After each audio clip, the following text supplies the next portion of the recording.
மிகுந்த பலனுக்கு ஏதுவான உங்கள் தைரியத்தை விட்டு விடாதிருங்கள்.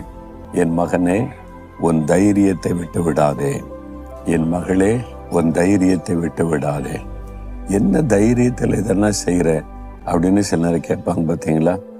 என்ன தைரியம் உனக்கு? எப்படி உன்னால் இதை படிக்க முடியும்? என்ன தைரியத்தில் இந்த சப்ஜெக்ட் எடுத்த? என்ன தைரியத்தில் இந்த வேலைக்கு போகிறேன்னு சொல்கிறேன்? என்ன தைரியத்தில் இந்த பிஸ்னஸ் ஆரம்பிக்கிற அப்படின்னு சொல்லுவாங்க பார்த்தீங்களா? நம்மளை பயப்படுத்துகிற மக்கள் தான் சுற்றில இருப்பாங்க. நம்ம இப்போ பயந்து கொண்டே இருக்கணும். அந்த ஆண்டவர் எப்பவுமே தைரியப்படுத்துகிறார். தைரியமாரு. எப்படி தைரியமா இருக்கிறது? நான் இருக்கெல்லாம் கூட, நீ பயப்படாதே, நான் கூட இருக்கிறேன் அப்படின்னா தைரியமாரு. தைரியமா செய். உனக்கு செய்ய நேரிடுதா? தைரியமா செய். நான் உன்னை பலப்படுத்துகிறேன். சூழ்நிலை பார்க்காத, ஐயோ இப்படி ஆயிருமோ அப்படி ஆயிருமோ. விசுவாசம் தைரியத்தை கொடுக்கும். இயேசுவின் மேல விசுவாசமா இருங்க. நீங்க பயப்படுற மாதிரிலாம் கர்த்தர் விட மாட்டார்.